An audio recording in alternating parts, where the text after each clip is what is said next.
Today we're taking a look at the smallest, the swiftest, the least expensive, and the most controversial Volvo available in North America. It is, of course, the new Volvo EX30. It is smaller than a Volkswagen Golf. It has the promise of being almost as inexpensive as a Volkswagen Golf, while being swifter 0 to 60 than a Golf GTI for $36,000. Of course, at the moment, the only model available is the approximately $46,000 starting dual motor model, which will go 0 to 60 in 3.3 seconds. The controversial part is the fact that it is built entirely in China. North American parts content is a big fat zero. That is about to change soon, though, because Volvo will be assembling them in Belgium soon. Now, it's probably still going to be highly controversial because of the Chinese parts content still, but it may evade tariffs and allow that $36,000 base model to come to the United States. So if you've always wanted a luxury Chevy Bolt, well, stay tuned because the Volvo EX30 is kind of that. It's kind of Bolt perfected.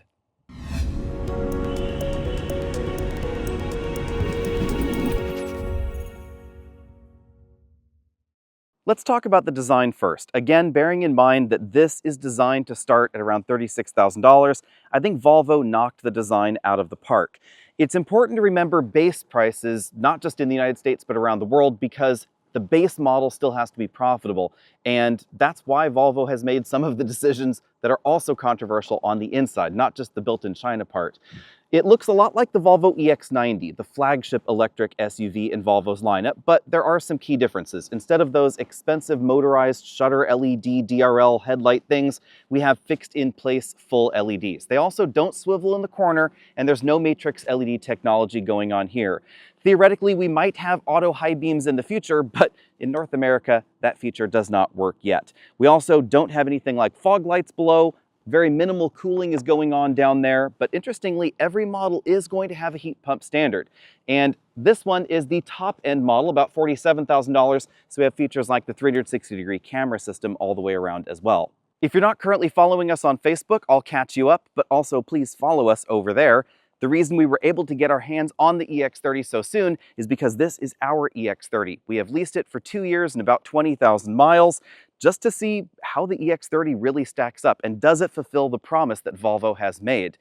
Volvo is calling this not just an entry-level vehicle, but also one of their first software-defined vehicles, very much in the vein of Tesla. We'll be talking about that in this video as well. Now, as to the size, this is 166.7 inches long, so it's about 9/10 of an inch shorter than a Volkswagen Golf. The roofline, however, is a little bit higher. That's logical, of course, because the battery pack is under there, but on the inside, we actually get pretty similar room to the Golf GTI in the US.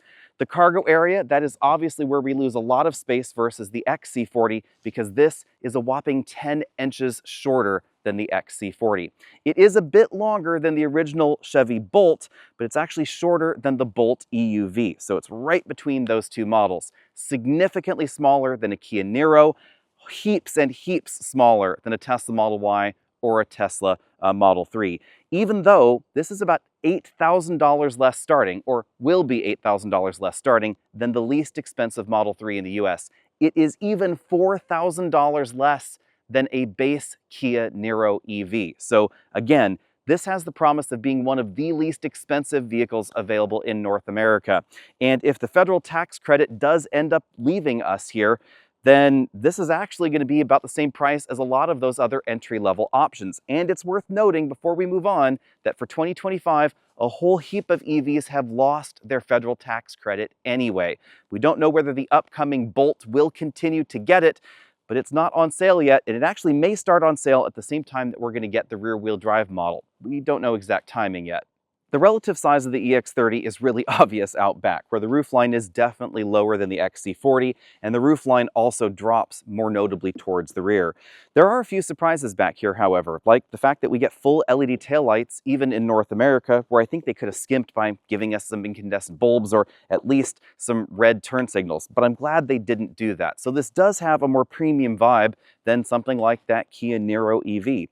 We have a windshield wiper, another thing Volvo could logically have deleted, and they put the button for the power hatch right there above the L in Volvo. Now, lower on the bumper, we do have surfaces that I find a little bit difficult to clean. All the way around the vehicle, we have these very vertical striped 3D sections all the way around, and those are kind of a bummer to wipe down. Also a bummer to clean, both front and rear, is this sort of inverted tiered cake bumper design. We find this up front as well. This is all to clean up the air and make this as slippery as possible. Now let's get to the nuts and bolts. The EX30 rides on a dedicated electric vehicle platform that was designed not just for Volvo, but also some of the other companies under the Geely umbrella, and Mercedes uses it in smart cars in Europe as well. Under the body, we find a 69 kilowatt-hour lithium-ion battery pack. About 64 kilowatt-hours of that is usable, and it is an NMC pack, which is why we get the high performance in the North American model. You'll get 268 horsepower if you choose the rear-wheel drive model, 422 if you get the all-wheel drive model. And that's because Volvo stuffs a second electric motor up front that is smaller than the one in the rear. So 268 horsepower in the rear, 253 pound-feet of torque, 154 horsepower in the front. Any way you slice it, this is going to drive very differently than every other Volvo sold in the United States, because even the electric XC40 and C40, which are a ton of fun, have more of a symmetrical motor setup in the dual motor models. Both are going to be pretty quick, 5.1 seconds 0 to 60 in the rear-wheel drive model, 3.3 if you choose this one. Range, it is going to drop a bit if you choose the dual motor version, but because they really focused on efficiency, it's not a very big drop. The dual motor model gets 253 miles of range, pretty close to the XC40. The single motor, 261 miles of range. Even though this is a dedicated EV platform with a pretty short hood, Volvo gave us a very small storage area in the front with some Easter eggs here. Little Volvo there and a little moose on that side. Yep, we have moose in China as well as in Sweden. Here we have electron power adapter because, like other Volvos, this has access now to the Tesla supercharger network. This compartment is not big enough to hold the EVSE that comes with the EX30, but it is big enough to hold some other emergency EVSEs or your charge adapters, etc. Behind that little storage cubby, we have an access port for the brake fluid and the coolant reservoir. At least for the moment, all EX30s in America are going to have a Michelin Primacy tire in a 245/45 R19 fitment. There are different wheel and tire sizes available around the world, but this is what we're going to get here for now.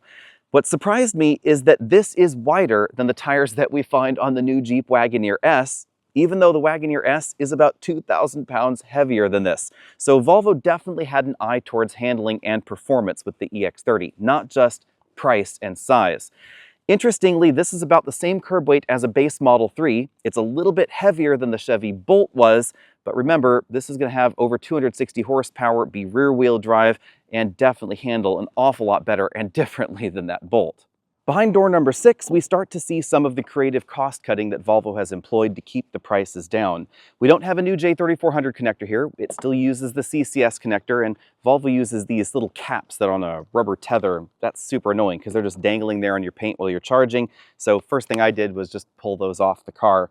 The onboard charger, that's one area where cost has been saved. Instead of a 48 amp onboard charger, it's rated for 45 amps. And for some reason, when you plug this into a 208 volt source like you'd find in a commercial area like at the office, it's actually going to not pull more than about 42 amps. So daily charging is definitely going to be slower than in Volvo's other EVs. On the DC fast charge front, we get 153 kilowatts peak, about 30 minutes from 10% to 80%. That's not the worst score, and it is worth noting that is significantly faster than a Kia Niro EV with relatively similar range. It's also a little bit faster than some of the LFP versions of the Tesla Model 3, but pretty much every Tesla currently is going to get 0 to 100 faster than this. Aside from a few things shared with the EX90, this interior shares very little with other Volvo models. The seating position is also a little bit different, and the driver's seat is not as adjustable. Most notably, it doesn't have the extending thigh cushion we find in so many different Volvos, powered or otherwise. But we do have 4-way adjustable lumbar support for the driver and the front passenger, and I have to admit my least favorite seat control. We have a manual tilt telescopic steering column with a reasonable range of motion, although it is a little unusual that this driver monitoring module does not actually move with the steering wheel. The steering wheel itself is also a little smaller than some of the other Volvos. Headroom is definitely generous thanks to the glass roof, and it spans quite far to the side, so it doesn't feel like the roof line is touching the side of my head. And that means that you can get a little bit more upright if you prefer more of an upright seating position. Jump into the back seats though, and things certainly feel smaller. Keep in mind the general dimensions. This has notably less room than the XC40, even though currently the driver's seat is actually sitting a little further forward and a little bit more upright than I would normally prefer. That's the only way to give me, a little bit of legroom back here so I can actually get my feet in the footwells. This does benefit from being a dedicated EV platform in that we have an almost completely flat floor, just a little bit of a bump for cables down there. But as you can see, with this seat all the way back in its tracks, just no way you'd be able to comfortably put someone my size in the back. Headroom, however, that's pretty generous because of the upright nature. So if you were willing to get people to move a little bit further forward, it's possible to put 4 6-foot tall people in the EX30. I have maybe about 1.5 inches, 2 inches of headroom left, even with my head all the way back there to that head restraint, just because of the size of this glass ceiling. Also, if I can extricate myself there, plenty of room in terms of headroom right here in the middle seat position as well. We don't, however, find air vents in the back. We find just 2 window switches right here centrally located, some USB-C charge ports, and unusually, there is a storage bin that pops out of the back, and that allows us to have, I guess, a cargo tunnel, you'd say, that goes all the way through to the front seats. If you're a family with young children, I would not recommend the EX30. The rear seat is just too tight, especially if you have taller people in the family. Again, this seat is further forward than I would normally sit. There's just not enough room to safely put even the smaller rear-facing seats behind. You could put forward-facing seats back here or booster seats, but things are still going to be quite tight. And again, keep in mind, this seat's all the way back. I actually found it really comfortable up front, and I would probably put this seat in this position if I were a front passenger, and that is really going to limit space in the rear. Now, if you aren't a tall family and you have kids in rear-facing child seats, we do have a cool touch here. Like other Volvos, this is one of the very few vehicles in North America that actually has a top tether anchor point for rear-facing child seats located on those seat frames. As I'm sure you have guessed, the smallest Volvo has the smallest cargo area. It's really more sedan-like in terms of its cargo dimensions, just over 11 cubic feet back here, about 1/4 of a cubic foot in that itty-bitty little front trunk. But there is something to keep in mind. Like other European vehicles, Volvo is measuring only the cargo slot you see here. They are not taking into account the extra room under the floor or the room above this removable parcel shelf. This is one of those hard kind, but it is the right size to stuff completely under the load floor and close. So it is easy to put away if you want to make use of the cargo space. But if you want to use all the cargo space, then you're probably going to want to just toss this somewhere else or leave it at home and never use it. With that out of the way, we find a cargo area that is significantly smaller than the XC40 Recharge or the C40. Keep in mind those have been renamed recently to the EX40 in keeping with the new naming scheme. But under the load floor, we find quite a bit of extra room. And Volvo lets you put this in a 2-stage format. You can see you could drop it right like that. Now it's not going flat because this is the included EVSE, and it does not fit in the tiny little compartment under that floor. It has a really thick, chunky cable, even though this is not rated quite as highly as some. This is a 40 amp, 240 volt dual voltage EVSE, so nice touch. You don't need to get an EVSE if you don't already have one, but it is a little bulky to carry around with you. And to be honest, I would probably take all the extra room that you would get if you just left this load floor at home as well. Because with that out of the way, we were able to go from 2 24-inch roller bags to 3 24-inch roller bags and 1 22-inch roller bag back here in the cargo area at the same time. Because now the cargo area is actually deeper than the one that we find in the C40. Going in for a closer look, Volvo gives us some pretty hefty cargo tie-downs, something I really appreciate there. You can see that we still have carpet over that section with that floor removed, and this is this little tiny divot that I mentioned earlier. You could put the Can-A-Fix-A-Flat or maybe a smaller portable EVSE in that area, just not the one the vehicle comes with. But you can see how much deeper the cargo area is if you simply remove that load floor and, of course, the parcel shelf. Volvo still gives us 2 grocery bag holders, one on each side, and there's a 12-volt power outlet in the back. But no ski pass-through for that rear seat. Now, if you're looking at EX30 advertisements and you see 30 cubic feet of cargo space, I will warn you that is the calculation with those rear seats folded. And if you're the kind of person that forgets how big your car is when you go to IKEA, Volvo has your back with a little diagram right there on the hatch to tell you what will fit inside. As we look around this interior, keep in mind not only the base price of approximately $36,000, but also the fact that this one is about $47,000. Up here we have touch buttons for the map lights on each side, a touch repeater button for the defogger and defroster just in case the touchscreen below doesn't work, buttons for the telematics system, SOS, and the call button there, and then a hazard light button as well. Then we start to see some of the cost-cutting measures. The sun visors swing to the side, but they don't slide out, and we don't get vanity mirror lights for the driver or the front passenger, although we do get a vanity mirror. We have a big panoramic moonroof that again extends to just about the rear passengers' heads back there, and pretty decent visibility I found. The rear glass line does kink up a little bit there towards the rear, but the hatch is pretty easy to see out of, and we get reasonable blind spot viewing for a modern vehicle. Up here we have height adjustable shoulder belts, but not height adjustable headrests. These are a slightly different design than we find in other Volvos. I find them actually really attractive, although I do wish they slid up and down. Now, this interior has a ton of post-consumer and pre-consumer recycled content on the inside, including this sort of sneaker-like fabric section in the seat back. It's not used on the seat bottom cushion, just in the seat back for the driver and front passenger. This interior is ever so slightly robin's egg blue, in case you're wondering about the color. I know a lot of folks have been saying, hey, it should have a Chinese flag there, but you know, it was designed in Sweden. We then have pretty decent bolstering on the seat back and seat bottom cushion, but again, no seat bottom cushion extender. Now let's talk about the materials choices in here, because this is where things get really controversial. These materials, I think, were a really wise choice, but not everybody is a fan of the style, because on the doors and on the dashboard, we find a material that honestly looks sort of like an epoxy sealed garage floor, and it has an interesting texture to it. Now, I don't mind this, but pretty much everybody else in our office does. So keep that in mind. And we find it not just here on the dashboard and on the doors, but also way up there on the top of the dashboard as well. It's a little bit difficult to see that there. It is really quite everywhere in this interior. You can also see the ambient lighting animated strip running right there across the dashboard. I'll dive into that in just a second. But this material, it is again a recycled content piece, and that's probably why you can see the different colors embedded in that section. This is no less premium than the materials that we find in the Lexus UX. It's simply a styling thing. On the other hand, we do find more premium materials pretty much everywhere else versus that Lexus, for instance, and that Lexus is about the same price as this. Up here, we have kind of a rubbery, soft touch dashboard. Somewhat similar material is found over here on the tops of the doors. We then have a hard plastic in the middle, definitely hard there, really soft touch armrest, and then in the middle of this area, that is a soft touch material as well, sort of in that blue color right there. And then of course, hard plastics the rest of the way around the door.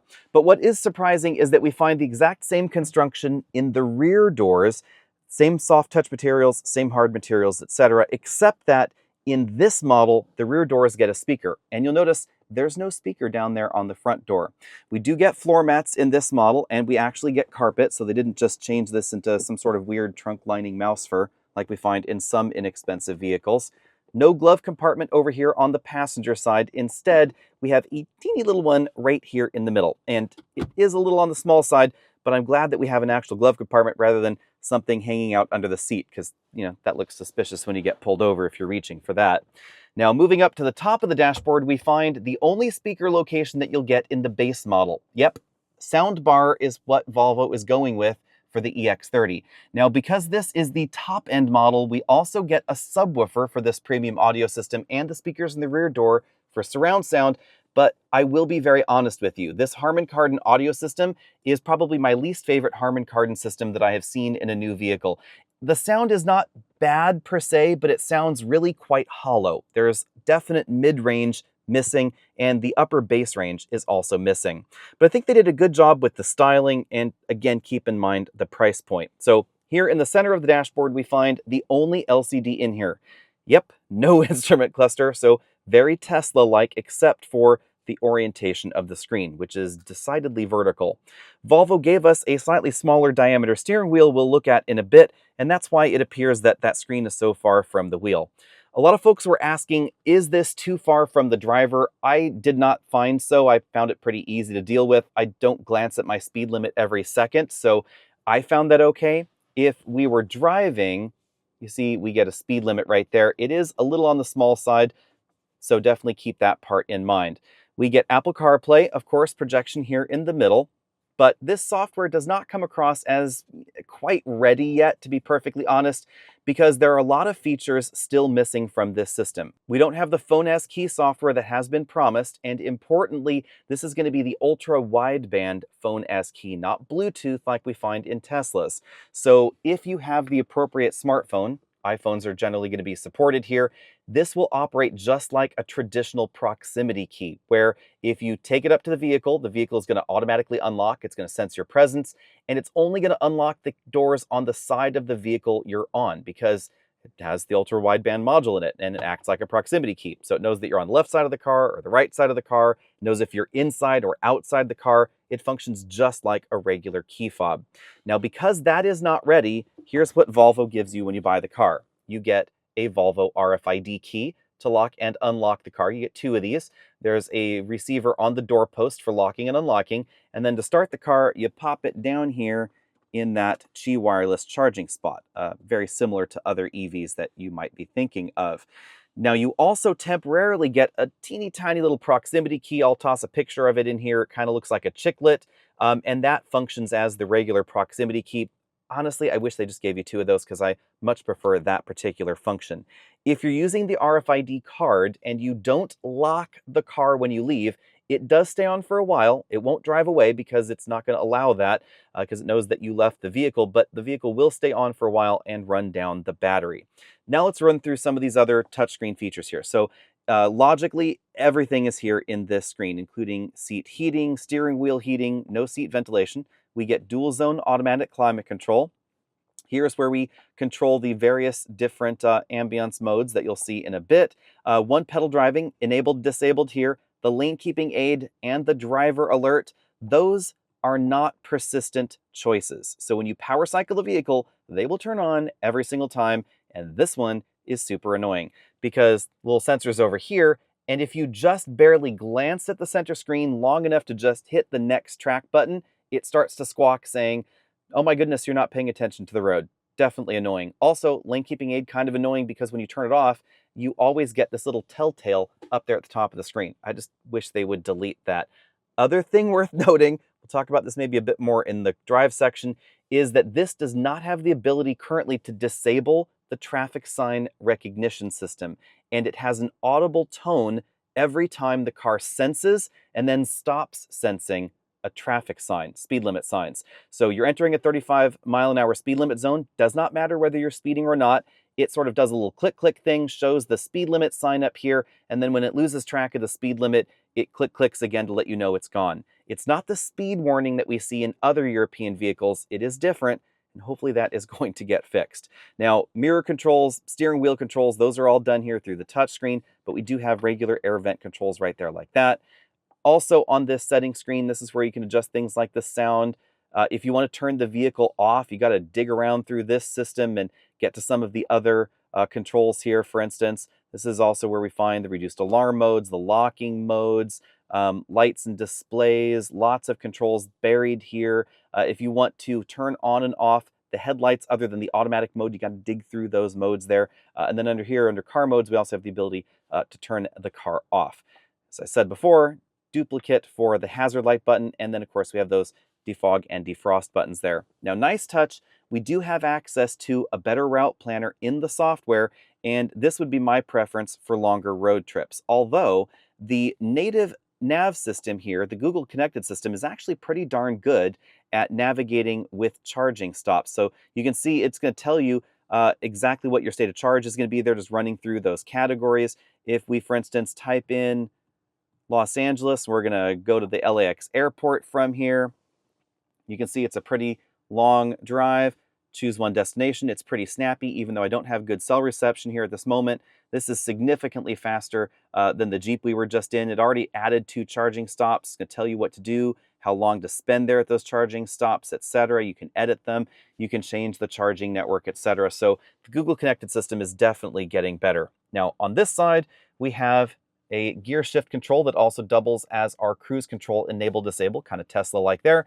We have a turn signal stalk over here. You'll notice the automatic high beams logo. That is not available in software yet. Controls for the cruise control system here, the steering assist system. We also have a button to enable and disable your choice of one pedal driving, or there's another feature you can change that to. A voice command button, track forward, backward button, but you'll notice shiny black plastic. Those are definitely going to get scratched. Now, moving down here, again, Qi wireless charging mat, other phone holder. In this area, we find 2 USB-C charge-only ports.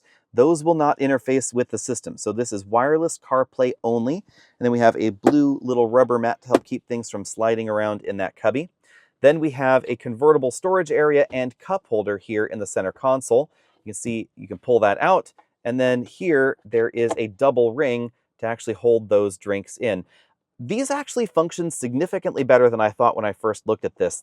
I had no problem with bigger drinks, smaller drinks, etc. The rubber flaps are pretty sturdy. Then we have something I really don't like, which is 2 window switches only. There are 4 total in the vehicle. The other 2 are back there for the rear seats. You have to press that little touch switch there to have them operate the rear windows. Then we get lock and unlock there. No center console. This is kind of a firm, rubbery center console. It's not the most comfy on the elbow. Then we have hard plastics there. And then, of course, as I mentioned before, we have this center console area that goes all the way from the rear seat area up there to the front. So kind of an unusual thing. You could stick, I don't know, a child's ski right there in the middle console, I guess, if you wanted to. In the driver's footwell, we find the double pull release for the front trunk, so no electronic release for that. And then moving over to the driver's door, let's take a closer look at this door handle, because this, I think, is fantastic. I wish this design would come to every Volvo because it has a really great, substantial feel to it, and it just looks really sleek and pretty cool, to be honest. Here's what the ambient lighting looks like at night. You can see that there is an LED module here that is projecting the light into that cavity in the door. And then we get the large ambient light strip running across the dashboard. It offers relatively slow animations. So in the ambiance mode that we're in now, for instance, we choose Forest Bath or Archipelago, Midsummer, Nordic Twilight, Northern Lights, etc. You'll notice that as you're driving along, the colors will change on that ribbon, sort of like we find in some of the modern Mercedes models with that same sort of touch. And the lighting strip runs across to the driver's side over there, and then we get a teeny tiny little strip over on the left side of the steering wheel as well. Then we find that same lighting module right here in the door. You can see how the light changes if you cover that. And you can also adjust the button brightness inside using this slider. And that's going to affect the buttons on the steering wheel, the shifter stalk, and of course the window switches as well. Now, as we get the EX30 out on the road, I should give you a big disclaimer. We are driving the first production version of the North American software. This is not the same software package that most of the European reviewers were driving when they reviewed the EX30. Notably, there seem to be some substantial performance and stability improvements in the touchscreen infotainment system, but again, not everything is fully baked in, so certainly keep the software update version in mind. Volvo may not be as aggressive as Tesla and Rivian at pushing out new software updates, but they are more aggressive than other manufacturers, and there have been several versions of the software between the launch event in Europe, the 100,000 or so yearly sales that they've done there, and the models that we're finally getting in North America. But one thing that hasn't changed is the really quick 0 to 60 time. Now, in order to get that, I do have to dig into this thing. It's not something you're going to do right away. Settings, driving, and then we scoot. It took me a while to find the performance all-wheel drive option, but it is now on, and now we can test 0 to 60. Bearing in mind we're going up a pretty steep hill here, we get insane acceleration and no crazy motor noises. This just went 0 to 60 in 3.4 seconds going uphill. On level pavement, 3.3 seconds every single time. What's more interesting is that the 0 to 60 time was not a one-off. We ran 3.3 seconds 0 to 60 10 times back to back at 50% state of charge. So the battery doesn't have to be completely full to get that top line number. That's definitely impressive. Also impressive, the stopping distance, just 118 feet from 60 miles an hour, and that's thanks to the wide tires, the tire compound that's not overly eco-focused actually, and the fact that this is on the lighter side of things. That also helps out the raw handling ability. I'm going to give this a B- when it comes to handling. It is an awful lot of fun to drive because it has that really dynamic rear-wheel drive power bias, but the reason this loses points for me is the steering. Grip is excellent. The rear-wheel drive power dynamic, obvious. You get out from a turn, go around this corner and push it, you will notice that rear end can get very, very lively. The problem is the steering. The steering is, let's be frank, pretty lifeless. And I do have the steering wheel in its firmest mode. If it's in soft mode, it's kind of video game-like. I don't know if you've played any of those steering wheel video games recently, and I'm not talking about a 21st century one. I'm thinking something like on an Atari from the 1980s. That is what this steering feels like. It's very direct. You can see the car goes exactly where you point it, but there is no feel, and it's very, very light all the time, even when it's in its firmest mode. This is probably something that could be addressed in software. It just isn't addressed in software at the moment. The other thing worth noting is that the stability and traction control system, it needs a bit more time in the oven as well. If you're driving this spiritedly, you probably will end up wanting to turn off the stability control. It's probably not the best idea, because even without wheel slip or wheel screaming or anything like that, just driving it spiritedly, not aggressively, you will notice that the traction control and stability control system will start intervening. And it's not the most predictable intervention. It is a little bit peculiar. Like, for instance, I'm just driving this an awful lot harder here and it's not intervening, yet it was back there on that road where I was going a lot slower on much more gradual curves. Definitely something to keep in mind. Volvo is still working through some of the bugs in the software, but the core hardware of the EX30 I think is solid, and I'm intrigued to see what the upcoming cross-country version that they've been showing off as a prototype will be like. It probably will have a bit more ground clearance than the approximately 6.5 inches that we find in this model. Now, when it comes to the ride quality, bearing in mind we're talking about a relatively small EV and a very small vehicle for North America period, I actually give the ride quality an A. Don't get me wrong, it is on the firm side of things, but we don't have the 20-inch wheels in North America yet, and that's what a lot of folks have been complaining about in Europe. On larger speed bumps like these water diversion bumps out here on this gravel road, yeah, you'll definitely notice it's firm, but you don't feel every little pebble out on the road, and I'm happy about that. Also, even though you do get a little bit of bobblehead, which is kind of common in vehicles with really short wheelbases, the front and rear suspensions are actually relatively well tuned, and they do settle down between suspension inputs. So front suspension runs over a bump or a pothole or something, it's not still jittering along by the time the rear suspension hits it. This is actually a really nicely done suspension, including on potholes, successive potholes right like that.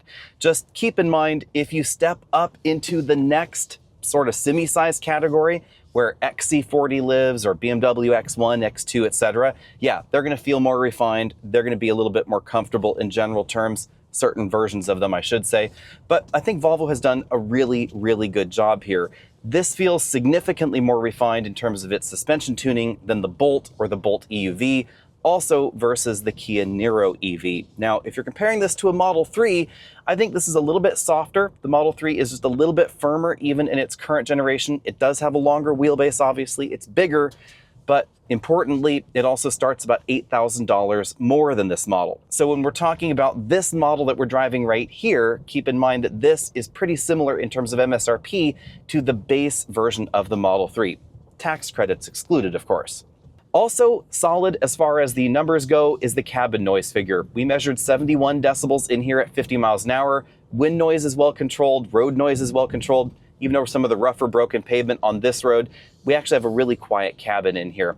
I think that they could have done a slightly better job with wind noise at higher speeds though. So over 75 miles an hour, there's just a tiny bit of wind noise coming from the side view mirrors or something in that location there, but it's not anything different than we find in most other EVs out there. Over the last 730 miles of driving in this EX30, yep, we've already had it for 730 miles. It had 9 miles on the odometer when we got it, just in case you're wondering. We've been averaging 3.7 miles per kilowatt hour. That's a pretty healthy number for something like this. Admittedly, you will get better fuel economy in something lower and sleeker, like a base rear-wheel drive Model 3, but only if you treat it very gently. And if you treat this gently, you'll get about 4.2 to 4.5 miles per kilowatt hour, a pretty decent improvement.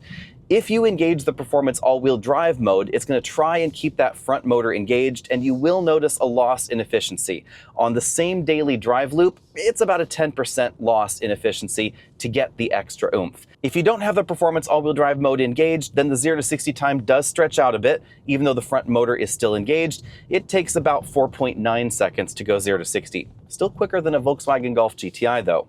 As with Volvo's other vehicles, they didn't give the EX30 a ton of different drive modes. We basically have the one-pedal drive on and off.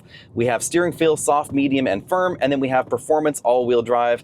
That's it. There's no dedicated eco mode, no sport mode, performance mode, sport plus, or anything along those lines. The one-pedal drive is pretty well dialed in because this isn't Volvo's first rodeo, and of course they have the ability to pull on Geely's expertise in China, where they definitely do a lot of EVs.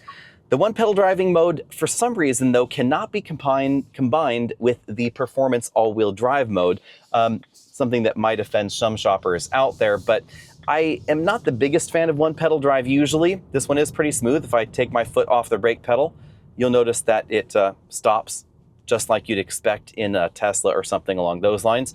And this does have auto brake hold if you want to not use that one pedal driving mode.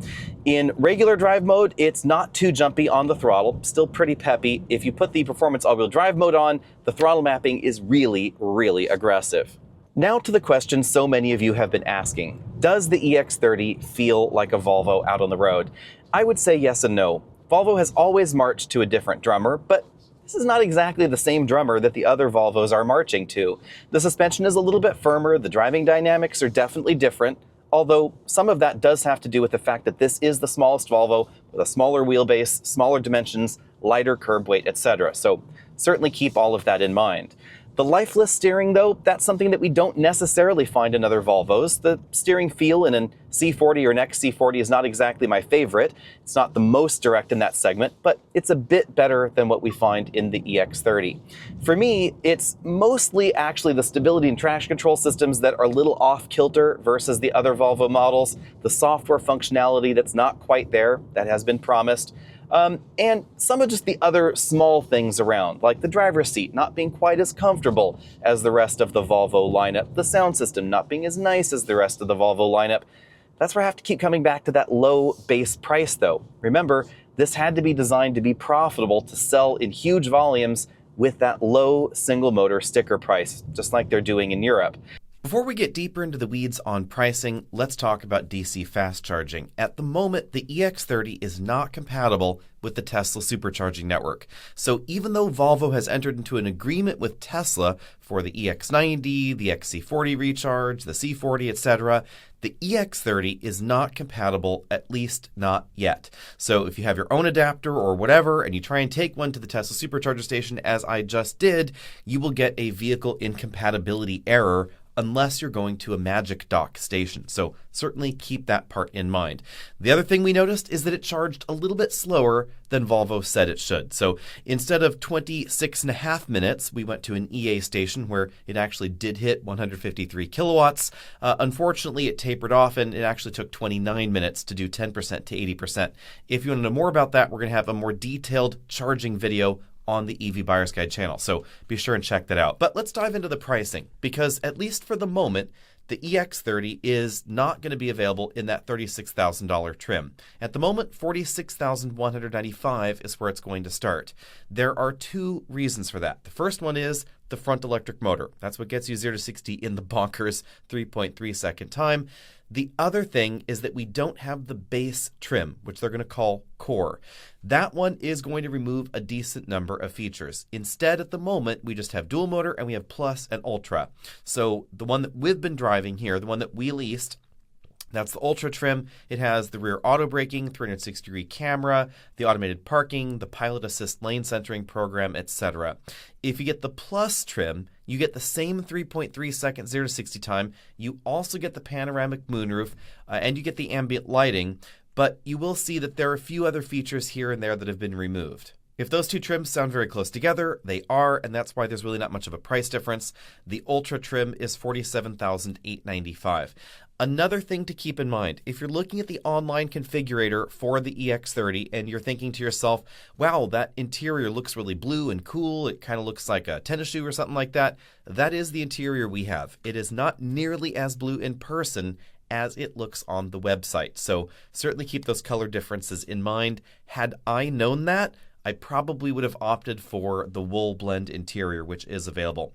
Leasing, it's going to be around $500, $600 a month, somewhere around there, with about $4,000 down. That seems to be currently the lease deal. And remember that on the leases, you are going to get the $7,500 tax credit incentive applied to leases. So that is going to drop the lease price down a bit. Now, what are you going to get in the base model when that comes? Well, assuming we are still going to be getting what Volvo has said we were going to get previously, that would be the core model, which is available in Europe currently, and the single motor, of course. That's going to be that approximately $36,000 base MSRP. You're going to get single zone automatic climate control without the particulate monitoring. You're going to get a 5-speaker 100-watt soundbar in the dashboard, and that is it. No speakers in the dashboard, no speakers in the doors, no subwoofer, nothing like that.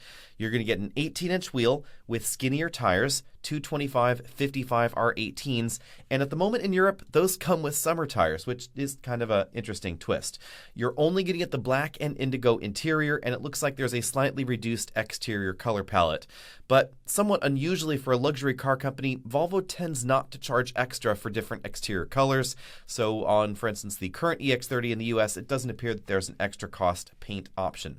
Now, the core model deletes a bunch of features that are on the other trims, like auto-dimming mirrors, the front parking sensors, the power tailgate, phone as key functionality, and the proximity key. That's 2 important things there. So all you're going to have is the RFID card. You also don't get the ambient lighting with the ambiance themes that you saw in this model. You don't get heated seats or a heated steering wheel. They delete the rear USB ports, they delete the wireless charging, but you're still going to get 0 to 60 in 5.7 seconds, and you're still going to get the long range. Actually, about 10 more miles of range than the one that we're driving here. With that out of the way, we have to tackle the tricky subject of competition, or really lack of competition in the US. In Europe, there are a few more things that would compete directly with the EX30. We, of course, have something like the Volkswagen ID.3. That's not too far off in size. We have the BMW iX2. That's really more of an XC40, C40 competitor, however, mind you. We have the Mini Countryman SE All-4, but that, too, is more of an XC40 competitor. It's notably larger than the EX30. Price-wise, though, it's pretty similar. $46,375 starting, but you don't get as much range as you do in the current EX30 that we get here, the dual-motor model, and it is going to be significantly slower. 5.4 seconds, 0 to 60. Similar charge speeds, not too much extra room, actually, because of the way that that has been packaged. The smaller Mini Cooper SE, that seems really interesting, although it appears we may not actually get it in the United States after all, because guess what? It is also built in China, and it doesn't appear that BMW wants to move production somewhere else. It's hard to justify that when it's not selling incredibly well around the world, whereas the EX30 is selling in such unexpectedly large volume that they can justify spinning up another factory somewhere. Also, in Europe, we have the Smart 1 and the Smart 2, which are, interestingly, very, very close sister ships to the EX30. Now, even though they are related, it doesn't look like Mercedes is planning on building another factory or moving production to another factory. They're just being built in China for the European and world markets, so those are probably never going to come to the United States either. Now, $47,000 could buy you a lot of different EVs. Clearly, the Model Y and the Model 3 are in this bunch, but there are a few things to keep in mind. If we're talking about Model 3, which is going to be the least expensive way to Tesla currently, a Model 3 long-range all-wheel drive, which is the closest corollary to what we're talking about here, that's going to start at $49,130. If you want a Model 3 Performance, which is going to be quicker, that regular all-wheel drive model is going to be slower. If you want the Model 3 Performance with a average paint color, basically nothing, something other than black rather, you want the white interior, you want a charger at home, you're talking $57,630. But the Model 3s are going to have the federal tax credit on them, and that $7,500 is going to really close that gap considerably.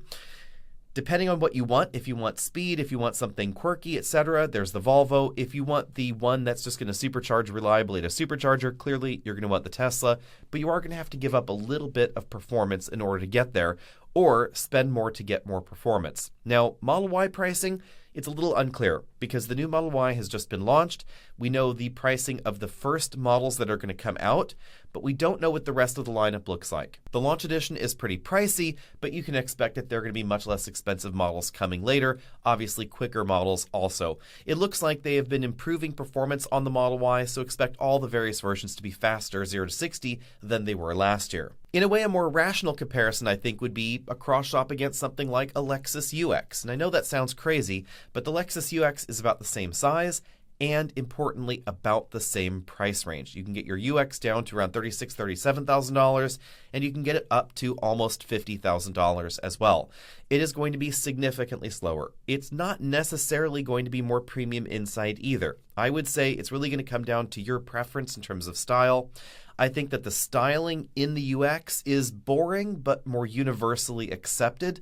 Of course, we also get an instrument cluster where you'd expect it to be.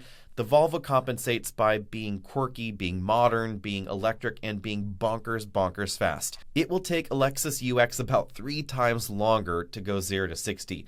And that is an enormous difference. It is insanely fast in comparison.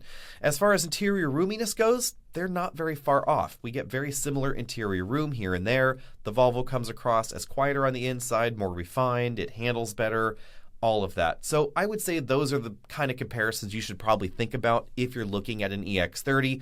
But of course, it is a very small vehicle, and you could also roll out and get something like a Chevy Equinox EV for considerably less and get more interior room. It's just not going to have that Volvo logo on it. It's not going to handle like this. It's not going to have a rear power bias, and it's certainly not going to go 0 to 60 in 3.3 seconds. So be sure and let me know what you think about all that down there in the comment section below, and what other things would you like us to test out on the EX30. We are going to be keeping an eye on it for the next 2 years because we did lease it, so we'll be here for some of the software updates that hopefully will be coming soon. We'll see how Tesla Supercharger access works, and maybe we'll see how it off-roads or does ice and things like that. It doesn't have much ground clearance, but we could try it on a very mild off-road trail. See all of you later.